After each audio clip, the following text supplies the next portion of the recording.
What is up, guys? We are back with a reaction video. Now we have a crazy reaction video. We have a PD file getting attacked in court by the father of the person who the PD file did something to, or I guess I don't know why it happened. I don't know the story, but like, comment, subscribe, share the video, and let's get into it.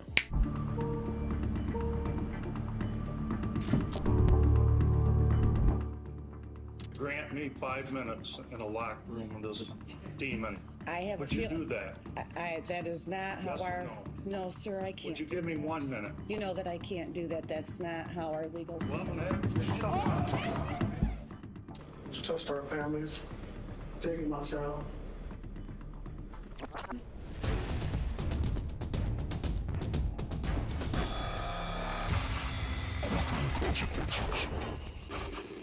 This is Larry Nassar, The word Nassar will permanently be associated with child sexual abuse. who was facing multiple sexual abuse charges in Michigan.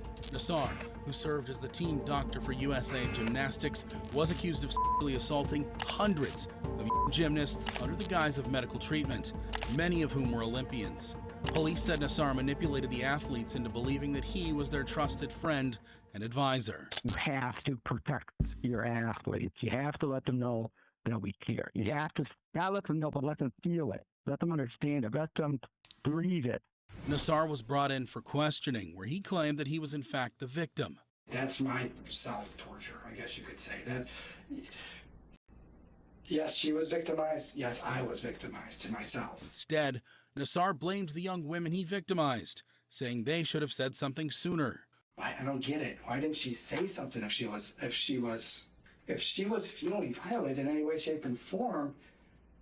There was no communication. Okay. Nassar also defended his medical procedures. If you don't have patient confidence and patient trust, you would have been having my here how many times? Right. Okay, especially when I'm doing this on 10-year-olds, 12-year-olds, okay, with their parents there. But I'm obviously doing a doggone good job explaining things, okay, because what? However, authorities botched up the investigation, and Nassar was initially released. But as more and more victims came forward, Nassar once again faced the music. Has there been another complaint? I'm just like confused right now. The reason I'm asking is that we did have another complaint. Really? Yeah. And it's a patient from a while ago. Do you ever get aroused during these exams? I shouldn't be getting an erection during an exam. The reason why I'm talking to you about this Yeah. is because this young girl and her mother both observed this on more than one occasion during treatment. Nassar again tried to defend his actions and played the victim's card. But this time, his game was up. If there was arousal, it's.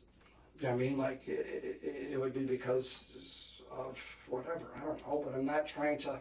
You know, Whatever, I don't know. Well, I don't you know. know, when you're a guy, sometimes you get an erection. It's like blindsiding someone. You know what I mean? It's like you're doing this, and you're doing it for good to help someone, and they're giving you the positive feedback that you're helping them. How do I know I'm hurting them? Eventually, Nassar pleaded guilty to multiple charges of criminal sexual conduct.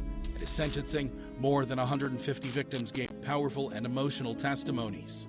The word Nassar will permanently be associated with child sexual abuse. What kind of a person has the audacity to sexually assault a child in front of their mother?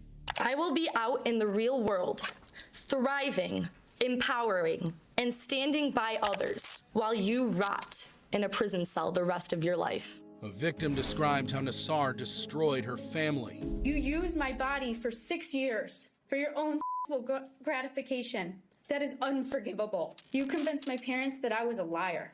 My father and I did our best to patch up our tattered relationship before he committed suicide in 2016. The mother of one of the victims also spoke on behalf of her now deceased daughter. And I had been in the room with her during her examination, as usual. And I said, "Are you ready to go to lunch?" And she's like, "No, Mom, I just want to go home." And I said, "What's wrong? Are you in pain?" And she said, "Mom, I just want to go home." And I said, "Okay." So we got in the car and I said, and she started bawling. And I said, "Chelsea, tell me what's wrong." And she said, "Mom," and they weren't gloved. And I said, "Chelsea, I was right there in the room." And she goes, "You couldn't see what was going on, Mom." And she said, "He hurt me." And Right, sorry guys, let me move my screen because I don't think you guys would have seen what she actually said. It would have been, well, you wouldn't have heard it because it was bleeped out. "Tell me what's wrong." And she said, "Mom, and they weren't gloved. And I said, Chelsea, I was right there in the room. And she goes, you couldn't see what was going on, Mom. And she said, he hurt me.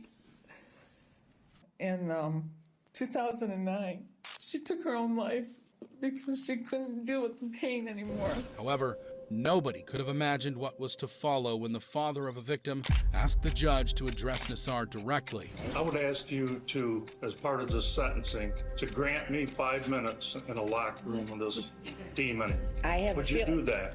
That is not Yes how or our. no? No, sir, I can't. Would you give me 1 minute? You know that I can't do that. When denied, he decided to take matters into his own hands.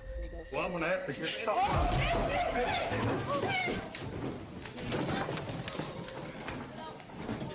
Stay down. Let me have it.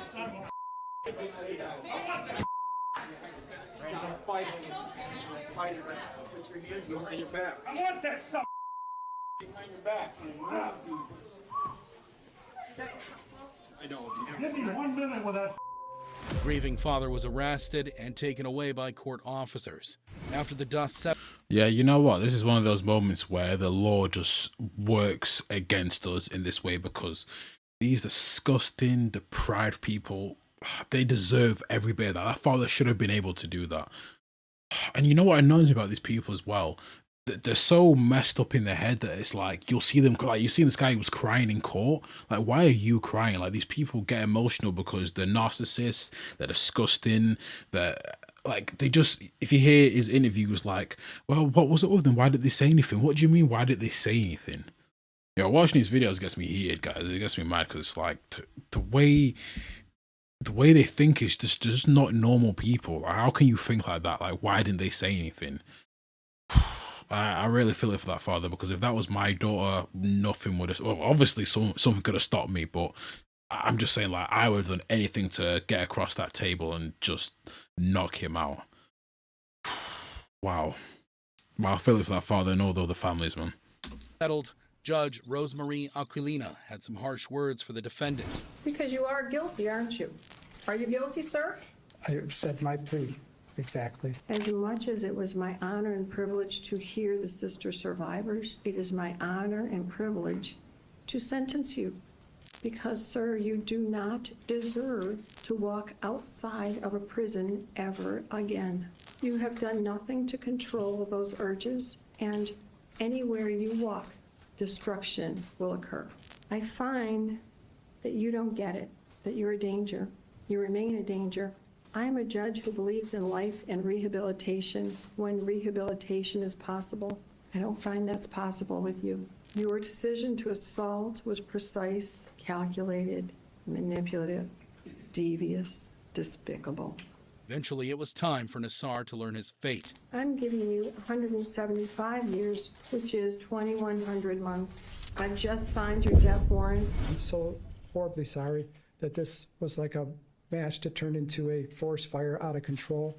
And I pray the rosary every day for forgiveness for I want them to heal. I want this community to heal. I have no animosity towards anyone. I just want healing. It's time. You used that position of trust that you had in the most vile way to abuse children. I agree that now is a time of healing, but it may take them a lifetime of healing while you spend your lifetime behind bars. Ultimately, the disgraced doctor was sentenced to 175 years in prison. While Larry Nassar's case is one of the worst sexual assault scandals in the history of sports, what happens when you taunt a grieving father in court? Like in the case of Michael Madison, who was on trial for multiple murders in Ohio. According to reports, Madison kidnapped and killed 3 women in 2013 before dumping their bodies in plastic bags near his home in East Cleveland. It was a call about a bad smell that led police to this abandoned home and garage. 2 of the bodies were found here. The 3rd victim was found in an overgrown field about 100 yards away. Police also found decomposed human remains at his apartment. There was evidence of decomposition fluid, several parts of the apartment building. There were maggots. Stop buying these bulky heaters at home. Instead, try this. This genius way to heat any room for almost zero maggots that were attached to the decomposition fluid. Madison was arrested and charged with 3 counts of aggravated murder. If convicted, he could be facing the death penalty. At his trial, the defense claimed the killings were spontaneous and in the heat of the moment. That each one of these individuals was killed with a sudden eruption of violence, not a considered course of action as required by prior calculation and design. He made no effort to bury these bodies and really conceal them, despite the fact that they're in fairly obvious areas. But the prosecution argued that Madison's actions were calculative and premeditated. He killed them in the same way, at the same place, and in a short time frame. Then he disposed of their bodies. To avoid detection from his crimes, he tied two of the victims up with duct tape, placing their legs on each side of their head and bending the body in half. Eventually, Madison was found guilty of all charges as the victims' family members cried tears of joy. Number 9. Yes. Number 10. Yes. We therefore unanimously find that the sentence of death should be imposed upon the defendant, Michael Madison. At his sentencing, Van Terry, a victim's father, addressed his daughter's killer. Right now, I guess we're supposed to, in our hearts, forgive this crime. It's touched our families, taking my child. He looked straight at Madison, who grinned at him off camera. This is when Terry exploded.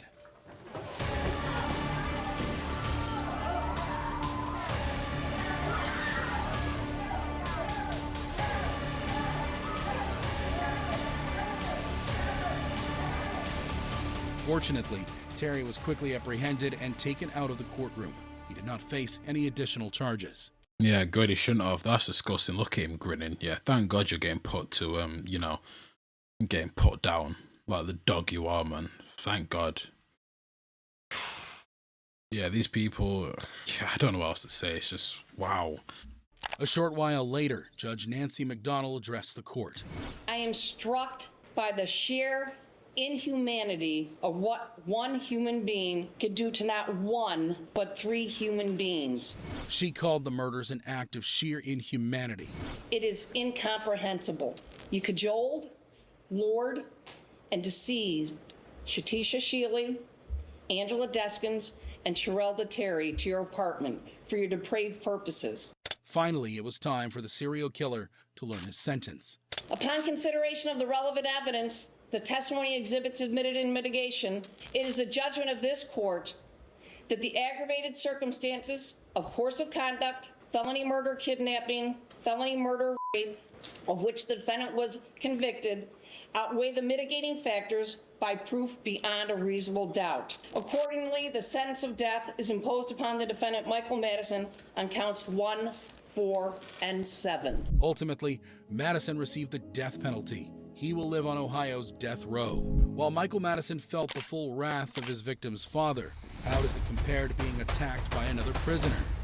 Like in the case of Christopher Elwell, who's facing child molestation charges in New Hampshire. According to reports, 28-year-old Elwell sexually assaulted a 4-year-old at his Dover apartment while the child was having a sleepover with his 9-year-old daughter.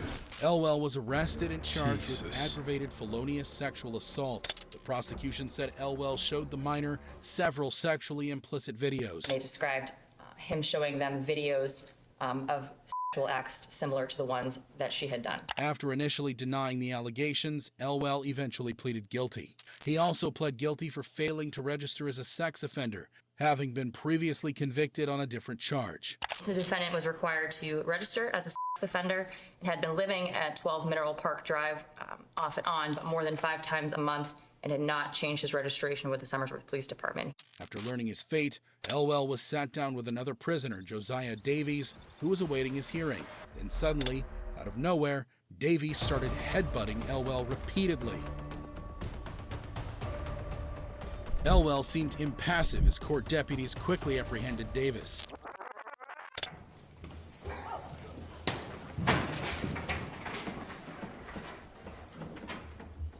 Yeah, that's the one thing about prisoners or anyone in prison. Like when it comes to that stuff right there, they do not play. When it comes to being, it can't say the word on YouTube. I don't know why it should be able to say it, but when it comes to being those type of people doing those stuff to kids, other prisoners don't play, and that's the one. That's one of the most respectable things you can have. Like it's just disgusting. It's one of the worst things you can do. In some cases, it's even worse than murder because it's just disgusting. It's disgusting. Like I just can't. There's no leeway for sympathy at all. If you like this, again, I think every single person that's charged with doing anything to kids should be put life in prison, life off, or I guess in some cases even the death sentence. I don't want to talk about when people get their death sentence, because I don't think that's my position to talk on, but 100% life in prison. They should never see the light of day again. Again, never. He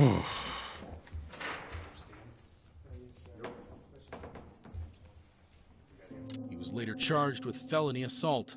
As for Elwell, he was ultimately sentenced. Again, why are you even charging him? Like, you should not even charge him for that. Like, I know he's already there for a trial anyway. Why add that other charge onto him? Like, I know it's the law and the law has to be impartial. I understand that, but I feel like for these creeps, these sick, deprived people, I don't think the law should come into that in that case. But, sentenced to 7.5 to 15 years in prison.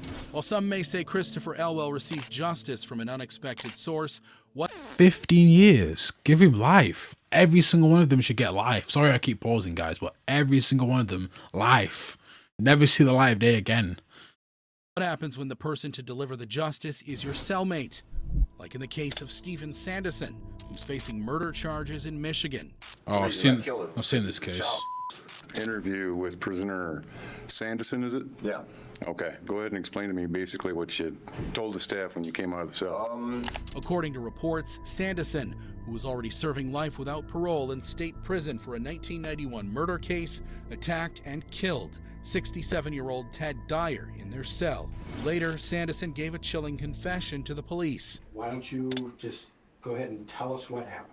All right, I guess he decided to clear his conscience or something, but, you know, he told me what he was in prison for, that he had, you know, was accused of raping an 11-year-old girl, and he got 25 to life for it, and, you know, I told him that's enough, I don't want to hear any more. I first, you know, punched him a couple times, still wouldn't shut up, still kept telling me he wanted to explain that he didn't do it, that he was being set up and all this stuff, and I don't know, I just got mad and then hit him, and then I killed him. When I hit him and knocked him out, and then I took the shoelaces out of his shoes, tied them together, wrapped it around his neck, and killed him. He eventually pleaded guilty to the murder charge.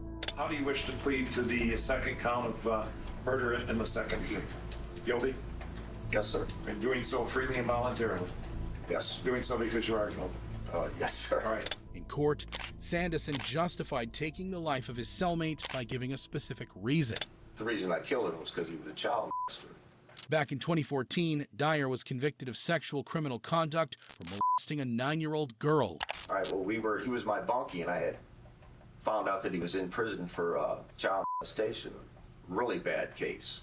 So that night he was trying to justify why he did it, and I just told him to be quiet, and he would have to leave in the morning to find a new cell, but he continued to talk about it and try to justify it. So he was a little bit bigger than me, so I got down and I hit him in his face a few times, and when he fell, I wrapped a cord around his neck and I took his life. As a formality to the guilty plea, Sanderson's lawyer confirmed the basics. But you did in fact kill him? Oh, sure. And you intended to? Oh, sure, yes. At his sentencing, Sanderson addressed the public response he received following the murder. You know, since this all happened, it's kind of been, people think I'm some kind of hero. Well, I'm actually not. I just, you know, did what I thought was best. He said Dyer's real judgment was yet to come. I've been getting these emails saying that, you know, it's not my position to judge anybody, and I want to make it quite clear that I didn't judge him. You know, I know God is the only judge we have. I've just set the appointment up. Sanderson showed no remorse for his actions and said he... That line right there, I've heard it a couple of times. That line right there will always be cold. Obviously, right? You know, obviously murder's not good, obviously, but in these cases when it's these disgusting people, I just can't find no part in my heart to feel sympathy for these guys at all. So, yeah. He would do it again given the chance. I don't feel bad for what I did. You know, I feel bad for maybe the families, his family or something, but as far as remorse towards him, no. While Stephen Sanderson believes he did a good deed by killing another person, what happens when brother attacks brother in court? Like in the case of Quinn Bowes, who was charged with the death of his infant in Indiana. According to reports, 23-year-old Bose is accused of killing his 11-week-old son at their home in Gibson County. In Gibson County, a plea deal has been reached in the case of a man accused in the death of his son. Bose initially told authorities the child had stopped breathing after falling from his bed. However, an investigation revealed that the infant died from blunt force trauma to the head. Bose eventually pleaded guilty to domestic battery, resulting in death. Then something shocking happened at his sentencing. A heavily shackled Bose was leaving the courtroom when he was met with a flurry of punches. The attacker was Bo's brother and the baby's uncle, Jeremiah Hartley. Hartley was immediately arrested. He was given 179 days in jail for contempt and faces further misdemeanor battery charges. As for Bose, he was ultimately sentenced to 25 years in prison for murdering his son. Yeah, guys, let me know what you think about that video. If you want me to react to more videos like that, let me know. But again, no sympathy for those depraved, sick people. And I'm out. Thank you for watching.